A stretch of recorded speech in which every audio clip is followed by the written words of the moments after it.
Insert intelligent intro here that's been well designed for this exact purpose right now.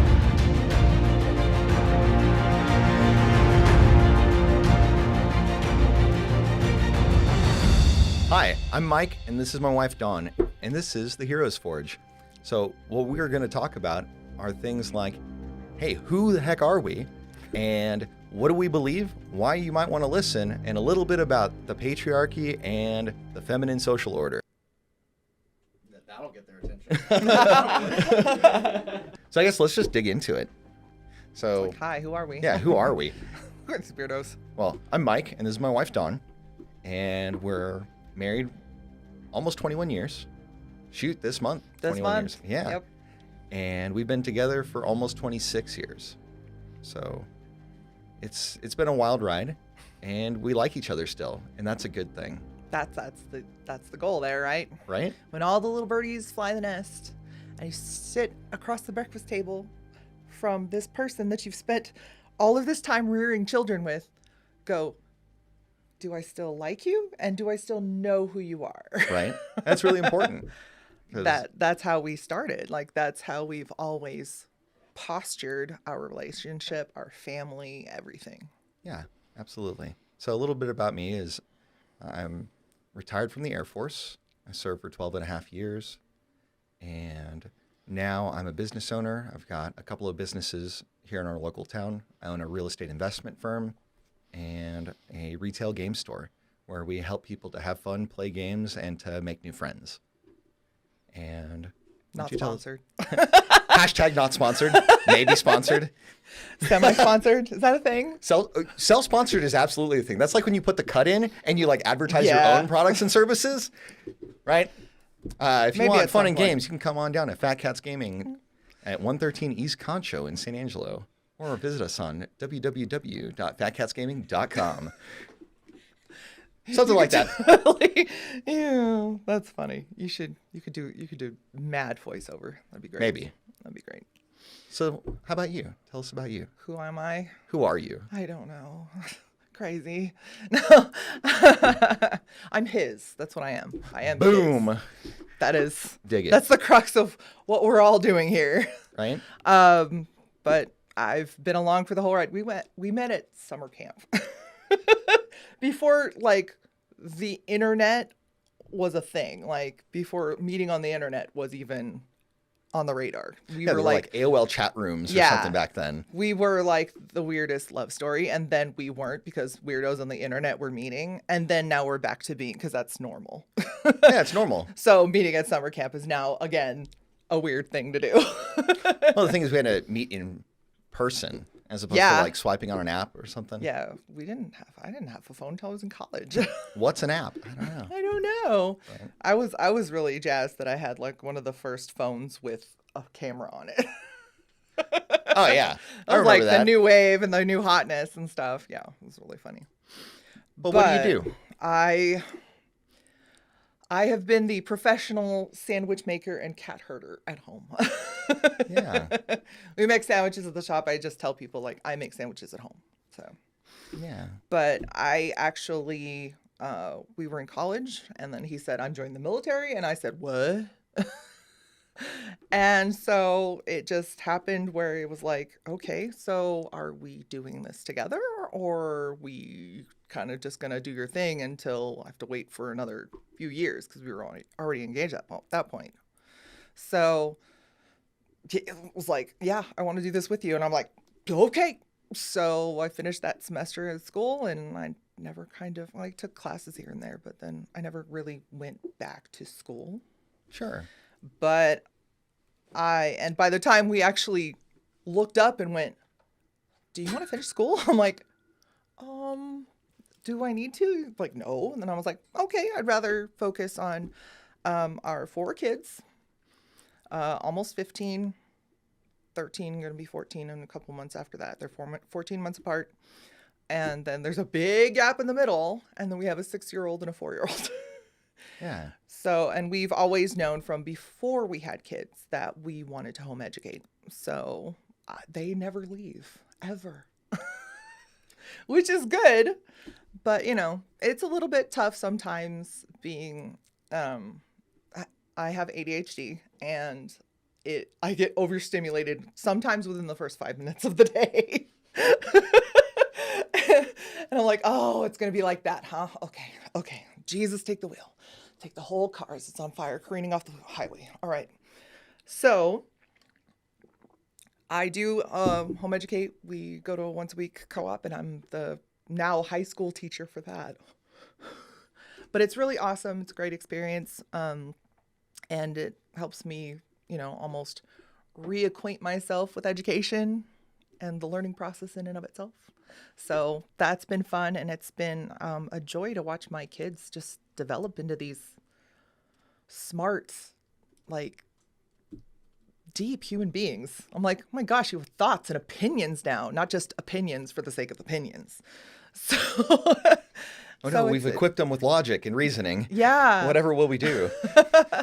But it's nice to look at them and go, you guys are becoming your own human beings, but I like who you are. And I love that they still like to hang out with me most of the time. Sure. Okay. Yeah, and then as far as the joining the military thing, I think you paint it in a way that isn't. It's from your perspective, right? Where you thought it was kind of, hey, out of nowhere. But from my perspective, it was a matter of, I know that I want to build a family with this woman, and I know that I need to find a way to provide a lifestyle for this family that I want to make. And at the time, based on the circumstances, that seemed to be one of the best options that was available. That's true. And I didn't want to have to go into a full 30 minutes of all of that, whatever. It's good that you can summarize it better than I can, honestly. But it's almost like now looking back at it, I wish we would have just done that from the beginning. I wasn't ready for doing that in the beginning. That's honestly true. I had graduated from high school early and all of that, and I thought that I was at the top of my game. But it turns out that when you go to school, you actually have to go to school, and you can't just go ahead and play Diablo 2 and Warcraft 3 and get good grades in aerospace engineering. It's just one of those deals. You actually have to pay attention to statics and dynamics so that things stay structurally strong and can fly. We like that. We like our airplanes staying in the air. That's generally how that works the best. It's generally solid common practice for that to be the case.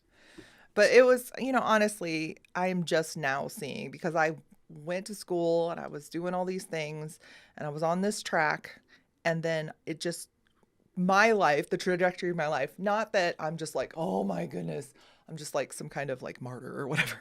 I'm not. But it just kind of, the course and the trajectory took a hard left. And it was what are we doing? And for a while, it was just kind of why is this all happening? And what was, spending tens of thousands of dollars on, in student loans and stuff, what was all that? What was that all for? Sure. But when I actually got tasked to, teach middle school and now high school, and I use the same we use classical education, and the classical model of education was what I was being trained in. And that honestly was how I figured out, I want to home educate my kids. This is how I want to educate them so much. And it's been interesting to see that I am super, honestly, really good at it. I'm really good at, teaching this way and leading, kids through, developing into people who could lead their own, Socratic discussions and stuff like that. It's been really, really fun. And I've seen the development already in just a year. Right. So, I mean, now it took, how many years? 20 years. And now I figured it out that there was some kind of purpose for it. Well, and the tough part is it's hard to see the vision from the first step. Right? It's a lot easier to take a look at a journey of 3,000 steps and judge it in its totality than to go ahead and go and be in that perspective, in that mindset, and taking that first step of faith. I think it's a lot harder for people to really see through that. And I think that's one of the advantages that both of us have that we bring to the table is I'm much more the looking out longer term, whereas you're more the looking out for the here and now. Yeah, And the nitty-gritty details and logistics. sure, and that's the thing is we play to our strengths. Yeah. And so long as we know, hey, what lane are we in when we're talking about this, we don't really argue about a whole lot No. because we have a unified vision for what we want. And most of the time, the things that we do like have friction with each other about, it's more, it ends up being more we misunderstand one another. Sure. And it's not even like the why. Sometimes it's more the how, Yeah. right? Like, how do we implement this thing? We know the baseline reasoning and rationale why we care about this or why we're doing this. But sometimes it's a matter of how do we present it and how do we bring it forward? That is usually the thing that we get wrapped around the axle on. So let's go ahead and tell them a little bit more about kind of who we are in terms of like how we see the world. I think in a lot of ways, we're a pretty libertarian-leaning couple in a lot of ways. And it's interesting because we have pretty orthodox Christian views on a lot of things. We have an idea of each of the core tenets and beliefs that we have and where we can find them in terms of where we see it in the book, right? And though, we don't follow like Greek Orthodox or anything like that, we're just Christians, right? Well, orthodoxy just means like traditional. Sure, but there's a connotation of what orthodoxy is. Yeah, there's a now. connotation, definitely. Like Right. when, in the like Apostles' Creed and stuff, it says the Universal Catholic Church. Yeah, they're not talking about We're not the talking about Catholic Church. we're not talking about the Roman Catholic Church. We are talking about the general church at large, like the body of Christ. The universal Yes. church, right? Which is what Catholic means, turns out, right? And we're libertarian leaning in a lot of ways just because we see a lot of benefits to being economically conservative in terms of public policy, but we're also very pro-family because we see that the family is the core unit that drives production in the United States and in most of the civilized world. Well, and there's like a lot more policies in general. There's a lot fewer policies in general that really need to be implemented like globally or like, nationwide, I guess. Sure. Because our politics is only for nationwide. Anyway, but a lot of the things that people say, like this should be a thing and people should, have this, like it's a basic thing. It's not because it's got to come from somewhere. And you are, essentially people should be free or, at liberty to, govern their lives the way they want to, unless it comes to affect other people.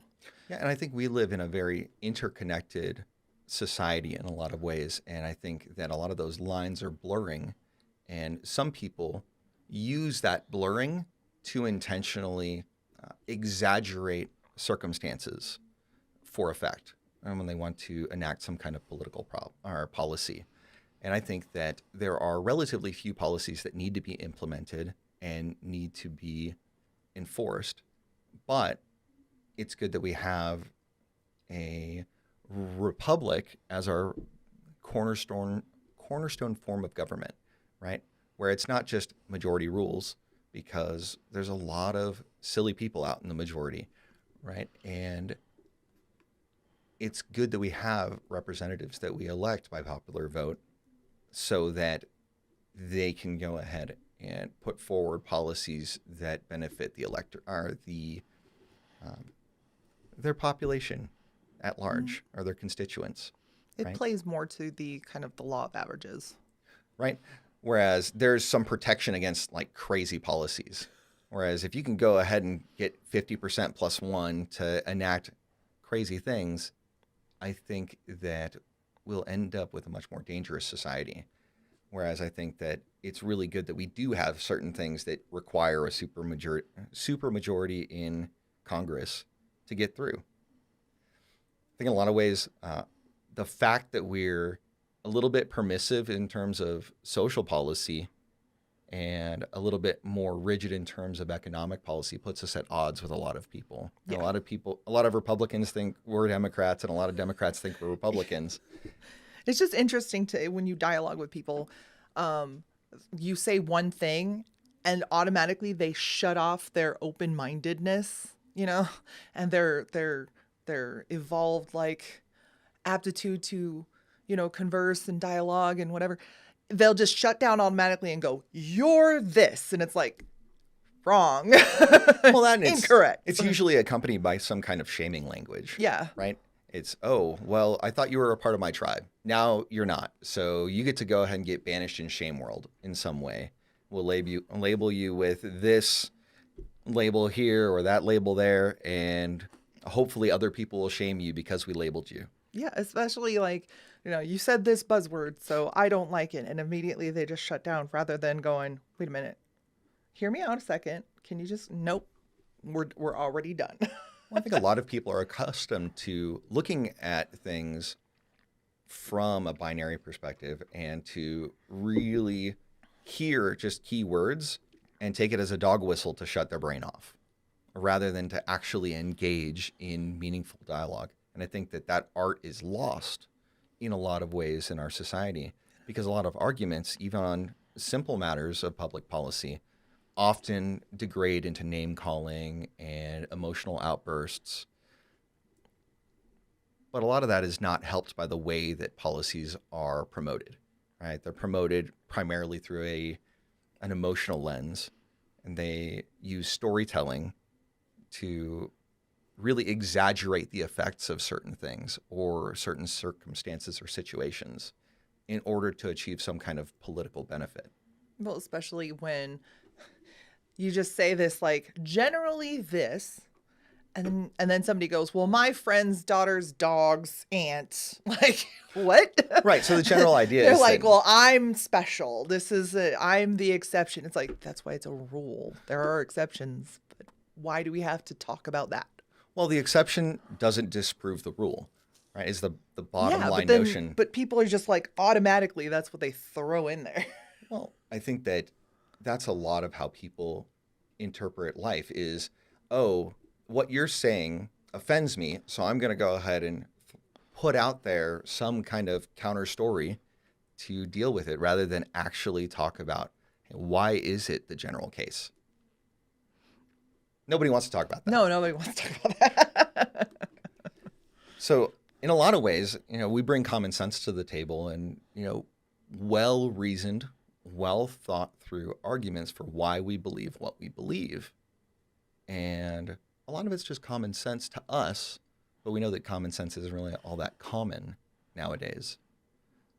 But even when you try and go, hey, this is my understanding of it, make it make sense from your perspective. And they don't. They will just instantly go for, well, you're not, you're so closed-minded and you're, I'm just like. Which is ironic, right? Because if you talk about preaching tolerance as one of your baseline things that you care about, an ideal, and then somebody says something the wrong way, and then all of a sudden that tolerance goes out the window, and now you're just shouting at each other.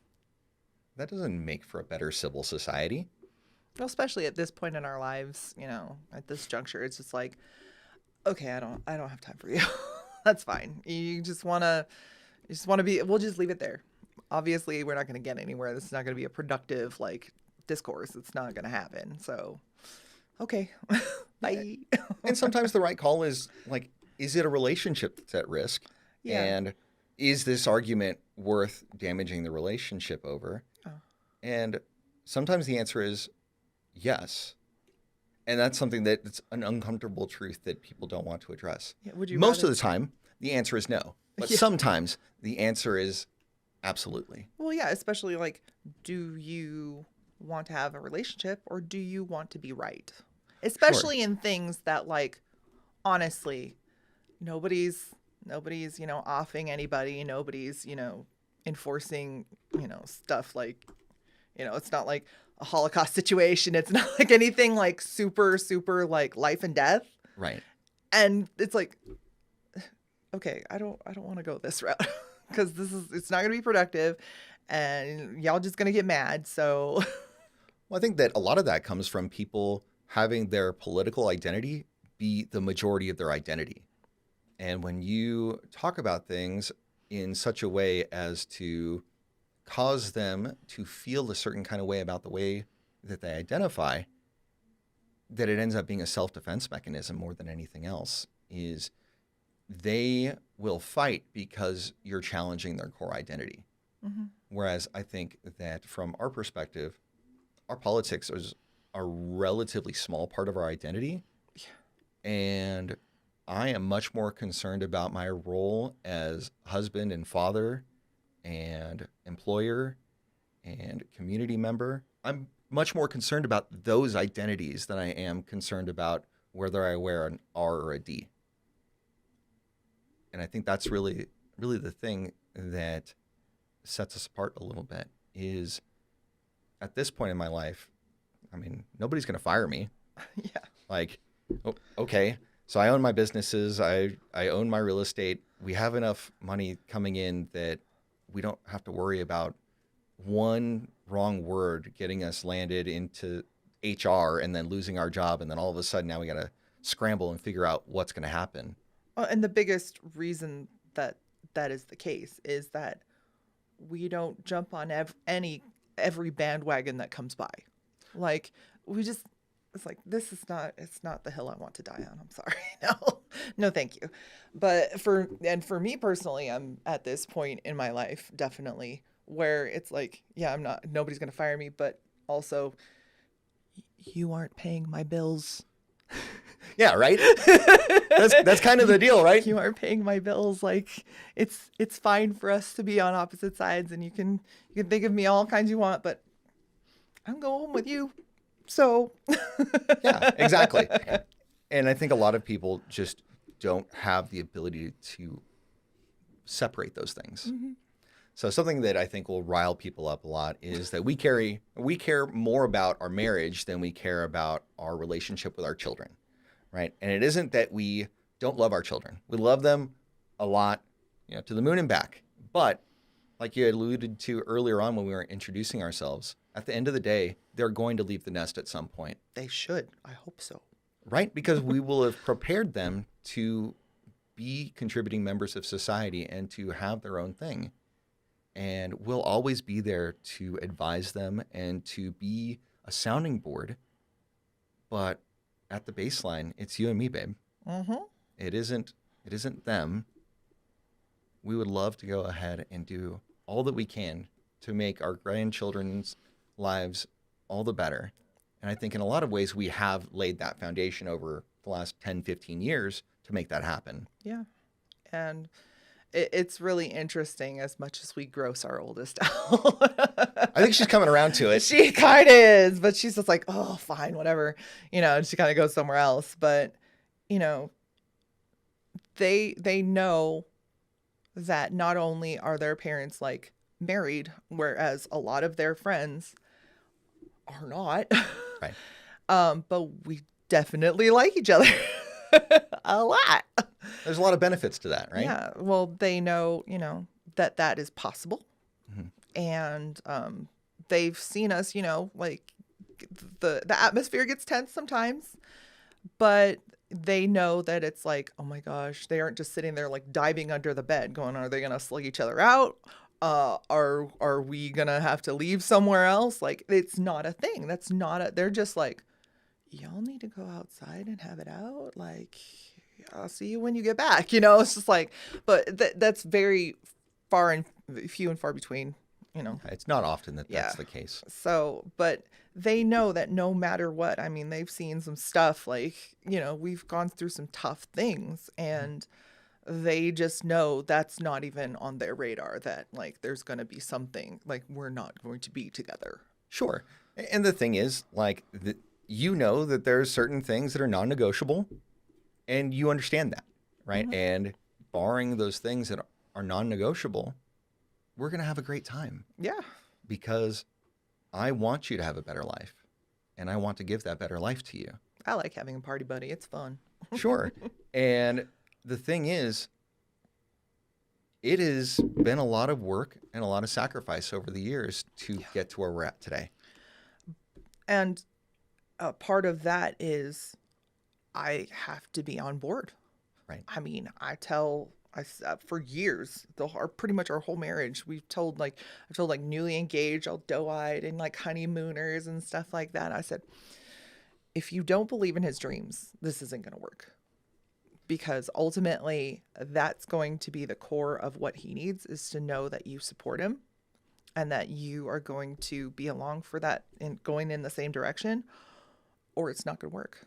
Right. Even, one of the biggest red flags is like if they go and start like, you can just feel it like get tense in front of people. Oh, like, in public. Yeah. In public. Like, right. What are you doing? And they're like, oh, we just fight. We're cute like that. I'm like, yeah, that's a little undermining crack right there. And enough of those cracks.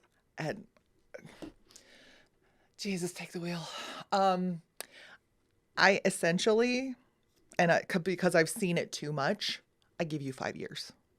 That's hilarious, because while you were telling the story, I was like, dude, I'll give it 5 years. I see that kind of like public disrespect. TikTok. Because if they do that in public, that means that in private, it's all the much worse. So I think you bring up something that kind of leads into, who we're here to talk to in a lot of ways, right? We think that our country and our world would be a lot better with stronger families. And you brought up, hey, if you don't believe in his dreams, it isn't going to work, right? So that's really good advice to women, particularly. But I think a lot of things have to start with the man being a respectable man. And I think that, here, the reason why we call it the Hero's Forge is because we think that men are the building block of society. We go ahead and handle all the infrastructure. We handle all the dangerous jobs that go ahead and keep us comfortable in HVAC and nice buildings and things like that. But there's other key elements to make that happen. It isn't as though we're just disposable, as much as society would want us to be that way. You look at society now, you know that that's not the case. Well, right. And just the statistics of, the difference in kids who have a father in the home and who don't. Sure. Regardless if there's a mother involved, right? Regardless. It doesn't matter. And so we know that there's a growing demand for answers to life's, age-old questions. And some of the older answers or the older sources are a little bit harder to get in connection with. Like, for us, we can go ahead and look to the Bible as a core reference. But I think a lot of the things that we say and a lot of the things that we think are not exclusively something for Christians. I think a lot of it is common sense that could be applied in other kinds of relationships, though they'd have to find their foundation somewhere else. And that's okay. I think that married men and women could go ahead and use a lot of the things that we'll talk about for the betterment of their marriage. I think a lot of single men could benefit, and a relatively small portion of single women could probably use it because they're like more likely to be open to it is a relatively small percentage, whereas a lot of women just are kind of going on their own way because of how society tells them to be. I think the reason that it's a small margin of women that can find this useful is because a lot of them are not receptive to this. Sure. You talk about, patriarchy or whatever, they'll just go and just say, the toxic masculinity and all that kind of stuff. And they're just not open to it. Sure. But if you just give it a minute, you might find this is pretty cool. I mean, brain fart. You're good. So I think bottom line is that the things that make men attractive to women are not things that happen right away. Mm-hmm. I think relatively few 15 or 16-year-old boys have the things that are truly attractive to women for not just a short-term relationship, but also a lasting marriage. And a lot of those things need to be cultivated over time. And there's a lot of dudes that just don't have guidance, and they're lost in this world right now where whether they're raised by a single mom or whatever the circumstances, there's a lot of leadership vacuum going on for young men, which is why you're seeing it filled by a lot of different personalities and, you know, with their own descriptive ways of looking at the world and their own prescriptions for how to make it better. And for us, I think it's important to know that men want to be heroes, but they don't know how to be a lot of times, or they don't know what's important to focus on. And I think that a lot of women want to have a hero by their side that they can respect and look up to. And there's not a whole lot of men that know how to be heroic. And so there's pieces of that puzzle that need to be put together. I think there's three main pieces, and they all start with M. You know, it just makes it really easy to remember, right? So three M's, not the 3M Corporation. We're not talking about duct tape. We're talking about... I love duct tape. I do love duct tape too, right? But the three M's that I'm talking about are one's mind, one's muscles, and one's money, right? And the mind is symbolic of things like, how do you associate with your peers? How do you associate with the world around you? How do you associate spiritually? There's a lot that's encapsulated there. Yeah. As far as part of it is like, you know, do you know who you are? Do you know where you're going? oh yeah, you're That's in part of identity that, and you your know? vision. So Super that important. takes a brain in your skull to like gather the resources and the knowledge to like pursue that. Right. I always knew I wasn't going to marry no idiot. Right. And it's important to know where you're going, but a lot of people don't know how to get to where they want to be. And even further still, I think a lot of people struggle with identity. And I think that's what makes a lot of political identities so appealing to people, because it's kind of like having a built-in in-group, right? Whereas it's much more difficult to have a bedrock set of foundational beliefs and to build yourself from there. It's a lot easier to go with the crowd than to make something from scratch. Also, you don't have to think about who you are and where you want to go and all of that. It's already done for you. And you just follow like the other ants down the road.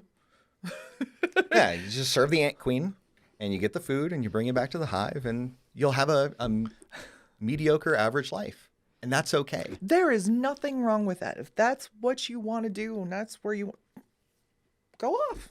But let's be honest, very few people aim specifically for that. Not to say that there's any problem with living an average life, if that is your purpose. And I think very few people do that on purpose. I think most people fall into it unintentionally. But even if you want to live some kind of like, you know, in the middle and you just do your work and then you retire and all this stuff, getting there, there's a long time between, you know, your, you know, high school graduation and the cemetery. That's a big, long amount of time. And if you want to be married, if you want to have a family, and if you want, you have to know how you're going to structure that, how you want it to look, what you want it to be at the end when you're, you know, at the family reunion with all of your kids and grandkids around you. Like, you have to know or have an idea of how you want to get there. Sure. And leading into the third piece is, how are you going to pay for it? Yeah. Right? It's good to have dreams and wishes and wants, but it's easier to want something than it is to actually execute a plan and do it. And I think that people nowadays are much more comfortable with an illusion rather than reality. They'd rather go home and be entertained than to put in the work to get ahead. Well, it's just the illusion is of the right now. And there's no thought of what that end game's going to look like. Sure. Like, people don't even fund their own retirement funds when they're in their like 20s. And then they go, oh, I don't have enough money. I have to work until I'm 80. Like, Well, and I'm a sorry, lot of what? people, have never been taught How? what compound interest is Right. or what the time value of money is. And so they don't understand these because they never grew up with it, right? And that's okay. But you have to realize that there will be consequences, whether they're positive consequences or negative consequences. It's just reality has a funny way of slapping people in the face with the consequences of their actions. Consequences are just what happens as a result of that. Not, you know, it's Yeah. not like punishment. That's a different thing. It's a bad thing. Or rewards. It just is. It's in the middle of those two. Right. And once you move out of your parents' house and things like that, instead of having the artificial punishments and benefits that come with, the rules that you set in a household, life just goes ahead and gives you consequences at some point. Like you get, angry letters saying you owe on your rent. Oh, wait, there's a late fee associated with that. Crap, maybe I should go ahead and take that overtime shift or two to get there. But that's not to say that people that are struggling to survive fall in that bucket. And there's a lot right now. There's a lot of people that are just struggling. And there is hope for people that are willing to go ahead and put in the work. But I think a lot of people just want to listen to that and then disregard it as some kind of boomer advice rather than take the time and analyze it and say, how do I get better compensated? How do I save for retirement? What mechanisms are there? What levers can I pull? But I think it goes back to what you said, where a lot of people just don't have that vision, where they're looking just right in front of their faces rather than looking out and saying, oh, at some point, I'm not going to physically be able to roof a house. At some point, climbing up on a roof is dangerous. For me to do this because of my back or my knees or whatever. Climbing up on a step stool at this age is almost like a risk in and of itself. Right. But also, like, those people who are just sitting there and confronted with that, finally, when they start to think about it, they're like, well, and somebody comes up with, hey, maybe you want to do this and this. Well, no, it was easy for you because you had it so much better. The economy was so much better before. Does that really help you really figure things out?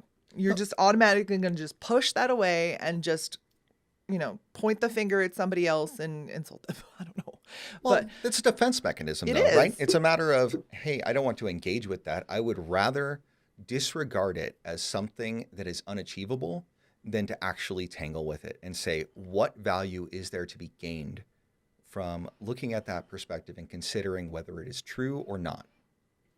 I think a lot of people would rather just be entertained and live in the now. So then again, we're still stuck in the same thing. And it's just like keeps going around and around like this like lazy river. Sure.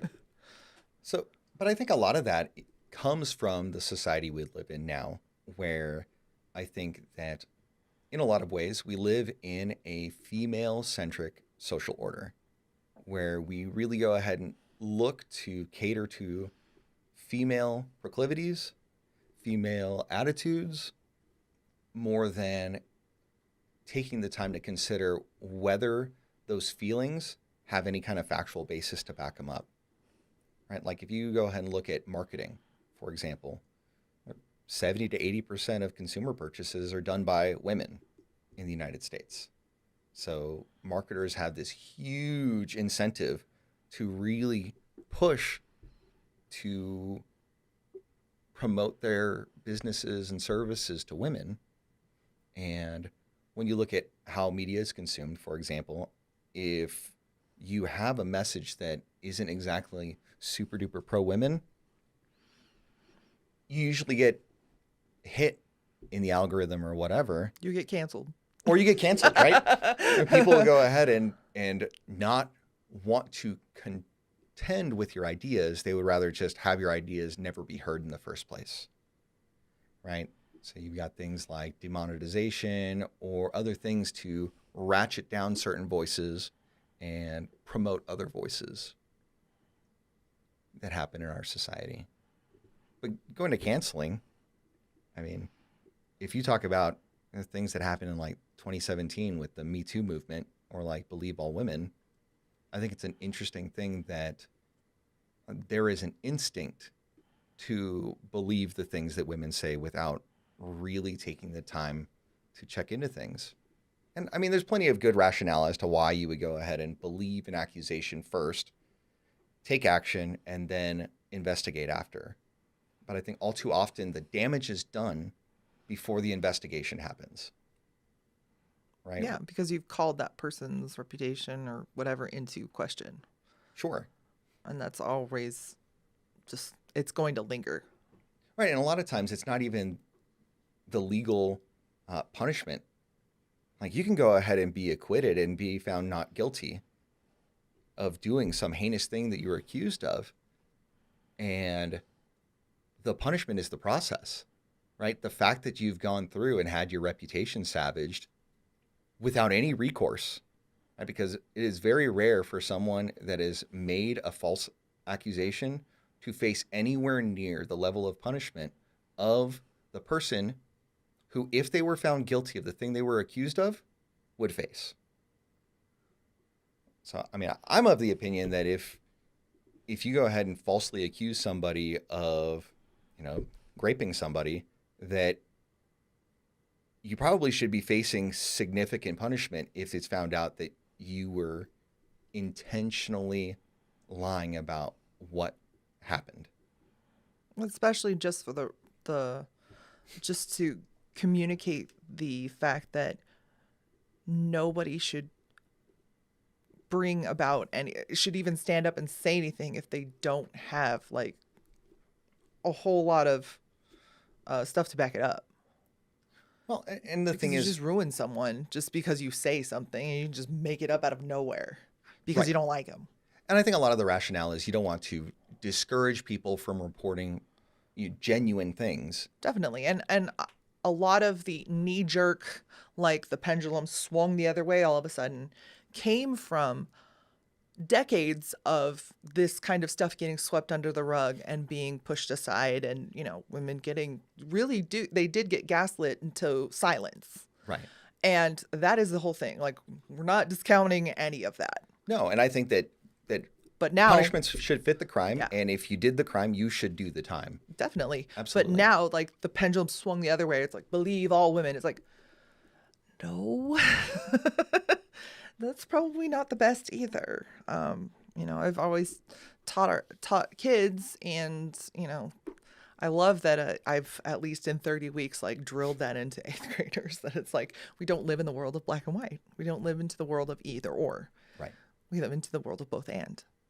And I Sure. love that they've really taken to that. These on the cusp of like being able to rationally think through things. It's almost like water in the desert.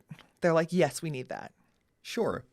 But you know what? A lot of times that doesn't make a great story. No, it doesn't. Right? No. So a lot of people would rather be entertained by a story Again. that is false and to go ahead and like enjoy the piranha frenzy of, hating on somebody for something, regardless of whether or not it's true. A lot of people just want to go ahead and find that red meat of, They want to be part of the lynch mob. yeah, why not? Why not be a part of the lynch mob if you're going to go ahead and be socially encouraged to join and discouraged from asking questions? And honestly, I think that's why women have a bend toward that, because at our core, we want to be acceptable to people. We Yeah, want to generally be speaking, that's accepted a thing. because, like, at the absolute core, we want to be known, and we want to know others. That's how we relate to one another. We relate face to face, whereas men just go do stuff, go break stuff or kill stuff together. Go hunting, go fishing, go building. A gazebo. Stuff like that. Like that's how they go play video games together. They relate side by side. We relate face to face because we want to know other people to people that are important to us, and we want to be known by other people. So when we find a thing that we can like, it's so easy to be let in and be acceptable. Boom. Yes, please sign me up. It's not really a thing. We're not really entirely like convinced of this. Doesn't matter. Let's go. Well, We ride at dawn. so think about back in the day, how women survived. They survived by being socially acceptable within the group. Are you talking about war trophies? No, I'm not talking about. No, we're not talking about any of that yet. Okay. Maybe a future Maybe later. episode we'll go ahead and talk about that. War brides. Thank you, Rolo Tomasi. Appreciate that.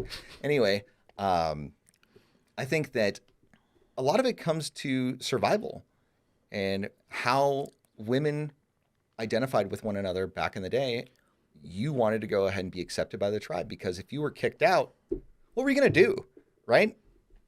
You would go ahead and lose all of the protection and provisioning of the group and all of that. And unless you had, a ride or die mate, well, it was just you against the world. And it wasn't a particularly safe world for a single woman to be in when we didn't have the modern conveniences that we have now. Yeah. Whereas dudes, we associate side by side, like you were saying.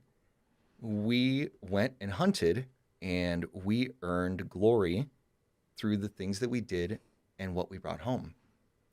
And that's a fundamental difference between how men and women operate. And we see the shadows of it today. Yeah, definitely in that when you ask a female what she wants in a guy, it's like, I want it that he does this, he has this, okay. And then it's like, and what makes you desirable? Well, I have this, I got this degree, I make this much money. Well, if he has that too, then why does he want you? Like, again, whereas really when you ask a man what he wants in a mate, it's like, I want her to look like this, to be like that, like,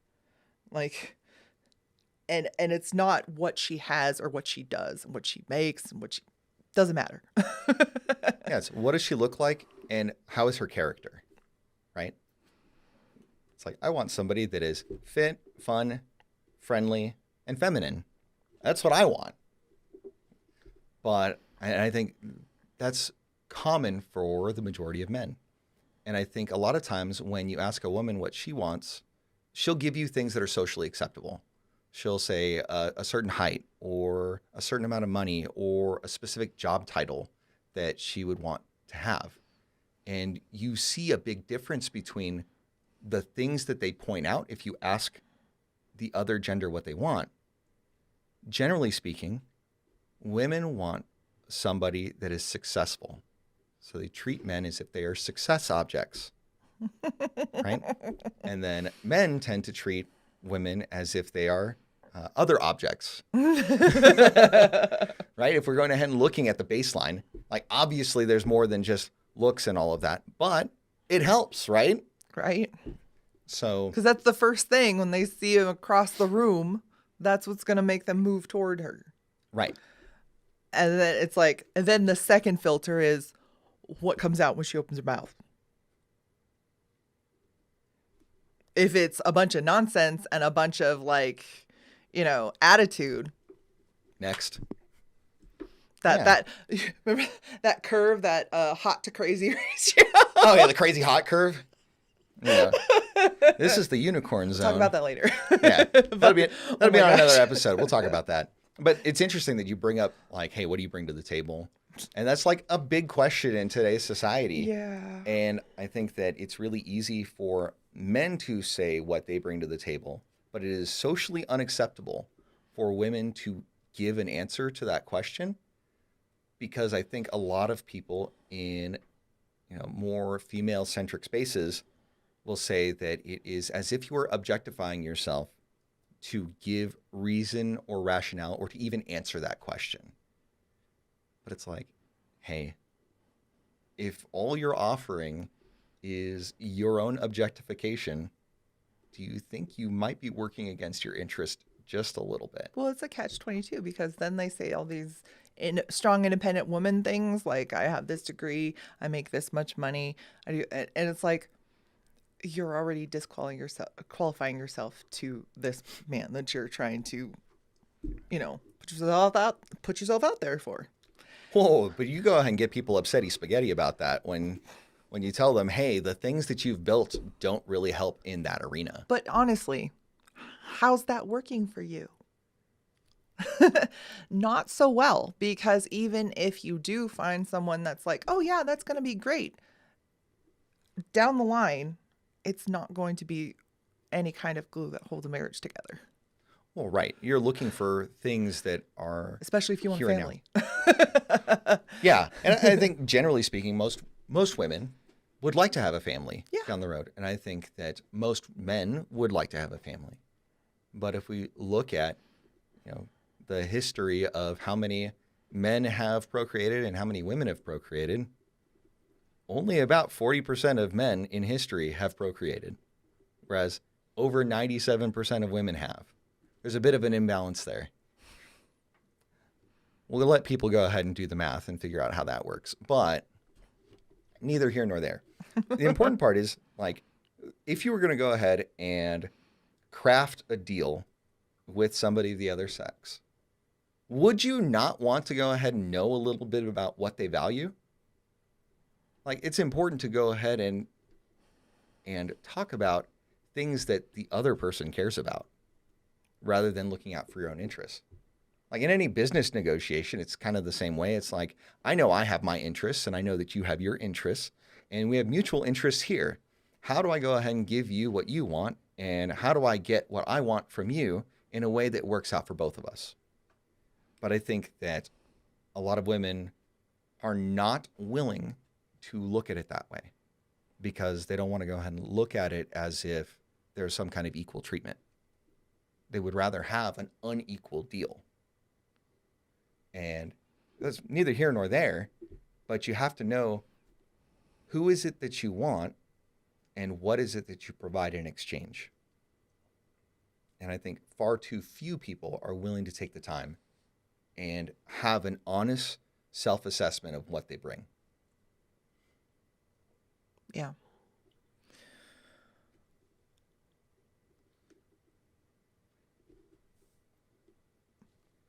So that kind of reminds me of some of these what do you bring to the table videos that are out there and how delusion is something that's encouraged in our society, right?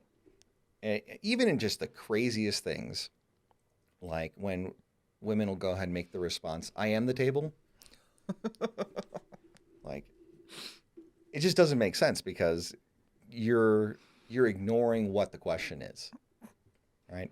If a man is bringing something to a bargaining table, there is another side of the table. Yeah. And if the woman is the table, well, first of all, she's an object at that point, right? By definition. And second of all, that always drives me crazy. It's just like there's no other side to the deal. Yeah. So why would anybody take that deal? Like it really brings up the whole like the objectification, like you said, but also that she just merely has to show up. Well, I think that speaks to a lot of the way that men and women are valued in society. Definitely. We're valued for radically different things, right? Generally, men are valued for what they can do and what they can provide and what they can give, whereas women are generally valued on what they look like or who they are. Well, like just a few minutes ago, you said like they're selling themselves delusion, right? Right. So that all they have to do is, I am the table, so be the table. And that's all they have to do. But they want this and this and this and a laundry list of stuff from this guy. And all they have to do is be, when they're trying to purport that, this is an exchange, it's 50-50 and all of this stuff. Do you honestly think they want 50-50? No, but the thing is, like, if that's what you really want, just fucking say that. Like, just say the weird thing, I guess. Well, I think that if they were to say the real thing, they would have to go ahead and admit that there's another side of this table. Well, honestly, again, from before, they're breaking the party line. They are breaking from the herd mentality that we all are 50-50, we're all equal, I can do anything a man can do, all this stuff. So all of that is on this basis of equality. And where we're kind of looking at it going, that ain't right. And if we're calling them on that, then it's going to bring, shattering that foundation is going to bring the whole house of cards toppling down. Right. And that's what they don't want. Well, That's what modern, society does not want, is they want to purport like all of this is just, everything is equal and, we all have the same, we can do anything, the other one does. And it's just like, I'm with you on the fact that we all have equal human value.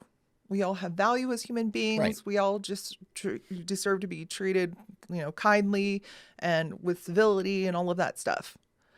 But as far as our function, that is a very, very different story. And yeah, it's not equal. It's not even close to equal. right. And the thing is, it's not necessarily that it's wrong to look at it that way. It's just a matter of there are real differences that exist. And if you try to policy away the differences, you end up with a more stark contrast. Right? Like we have now. We're seeing it. Mm-hmm. We're seeing it right here. And that's why it's like men in the home, they can't win.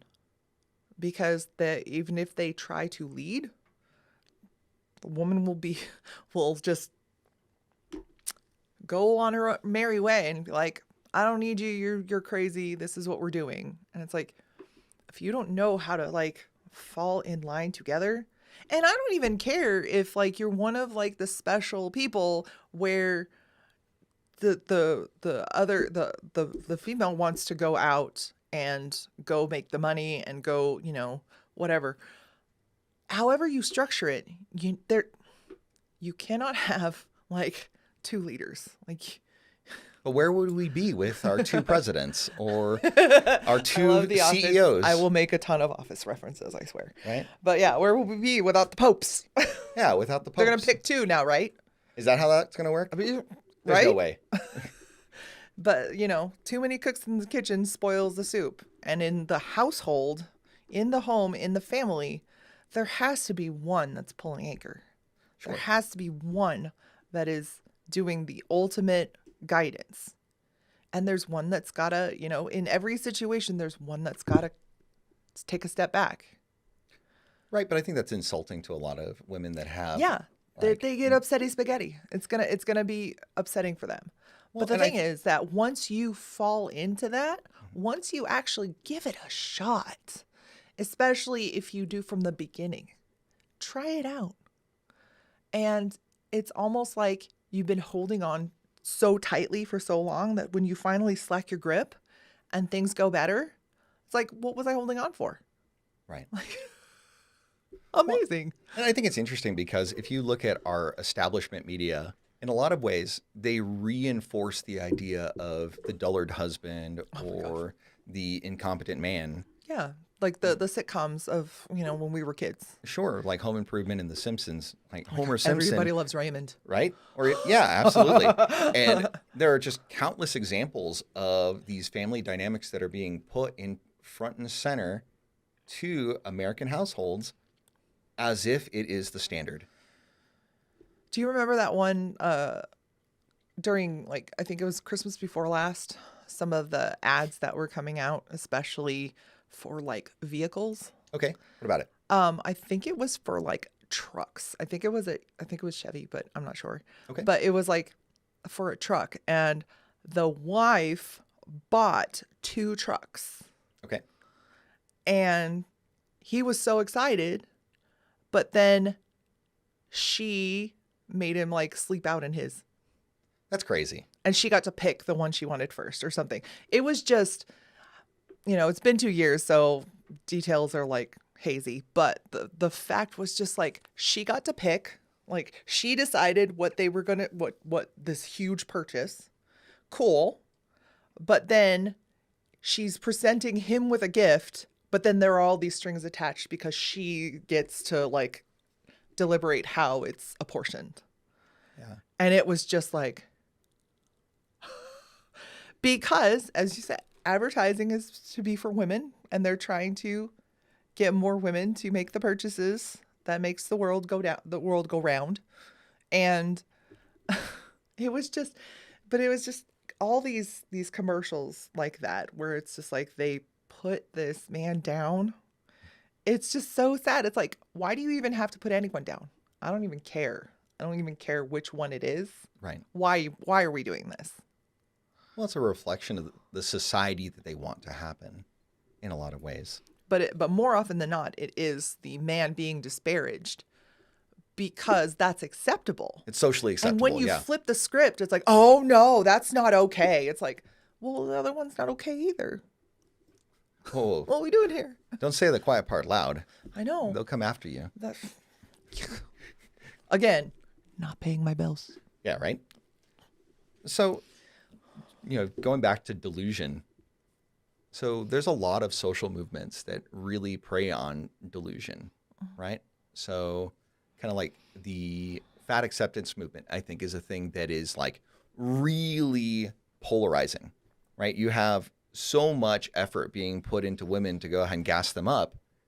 And that same energy never goes to a fat dude.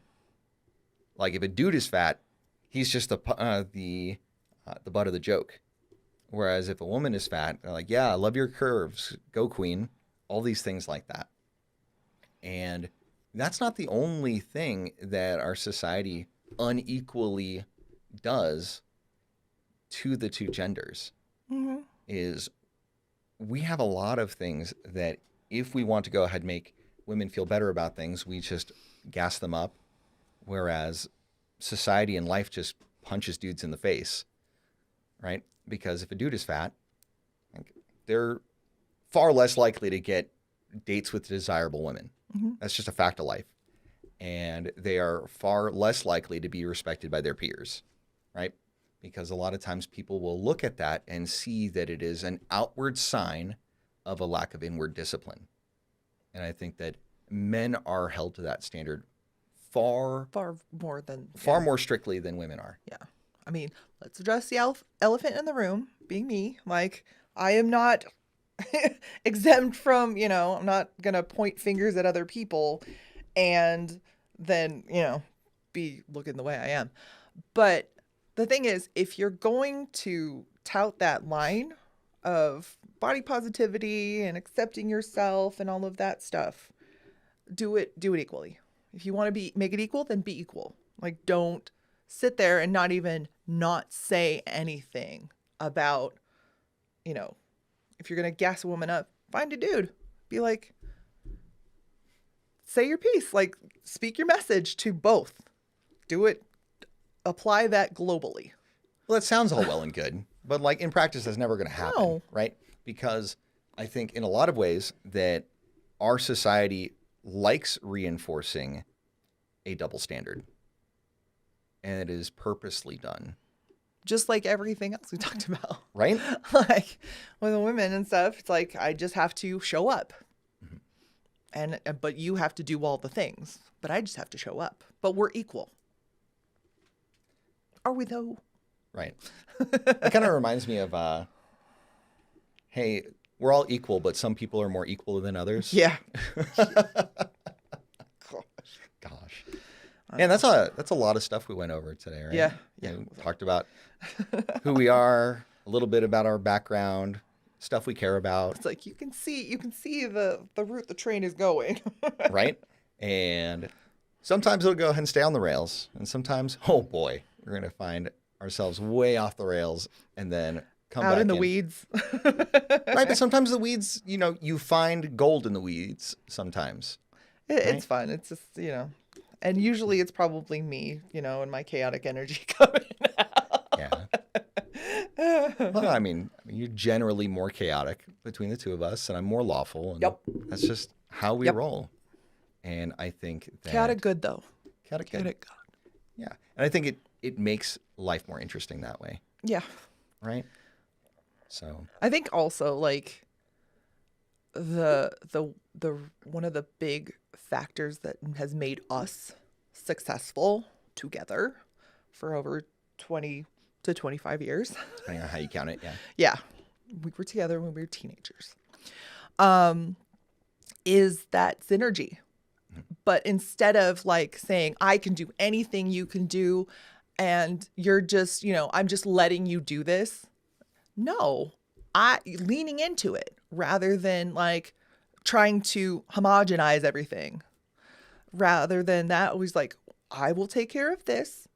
And these are within the realm of my responsibility. And you handle all of this stuff. And it's not even remotely equal, Sure. really. But and I'm not going to say that like your struggles are like greater or lesser than my struggles. They're different. They just are. Right. They are different. Right. There are struggles. But and aside from my own struggles, I want to be able to support you with whatever struggles you have as much as I am able to. There's some things I can't. Right. But I can just hold you. I can hold your hand. Sure. And I think we make mistakes often as a society in thinking that we should be looking for everything from our spouse. I think it's an unrealistic demand for women to go ahead and expect men to be their everything, like to listen to all the crazy stories, all the gossip. That's not what we're here for, right? And by the same token, it is nonsense for a man to expect a woman to go ahead and cater to all of his like really niche interests along the way. We're not the same, and that's okay. What's really sad is when, they talk about their handbags and their shoes and stuff like that. And then they'll sit there and go, why are you playing video games? Why are you playing magic cards? Why are you collecting all this stuff? And it's like, hello? Everybody's got to have a hobby. It's called a hobby. Don't pee in their cereal, man. Don't do that. Don't be that guy or that person. Don't be that one to anyone. Like, don't pee in anybody's cereal. That is the lesson. That is the life lesson right here. If you get nothing else, don't pee in people's cereal. Yeah. I don't need to yuck in your yum for me to enjoy my stuff and for you to enjoy yours. And as long as we're enjoying our stuff responsibly, then it's a good thing. Yeah. And I mean, he's like, I got this really cool thing and I found it's so unique. And I was like, that's awesome. I'm so happy for you. And not in a condescending way, but just like, I am happy for you. But I'm not going to sit there and go, oh, whatever. Must be nice. Right. And I think one of the things that we do intentionally is to go ahead and have you have a budget for stuff that you want. Yeah. Right. And you can go ahead and spend this amount on whatever the heck you want to spend it on and do whatever. And I think that's really helpful for both of us, right? Yeah. Because you have this limited resource that you can go ahead and freely do whatever you want with. And that way you can have contentment in a lot of things that you enjoy doing. Well, especially if there's like couples and stuff who are trying to get to this better place like this, then yeah, those kind of practices, those kind of like, maybe it looks a little regimented and a little forced, where it's like, all right, you can have this to spend and do whatever you want with it. And I'm not going to say anything, but then I get this and you don't get to say anything. And maybe that's one of the stepping stones that you have to get from A to B to get to a better place. And those are like those small increment things. But I mean, that could be its own podcast on its own. It's just like right there. like, yeah, definitely it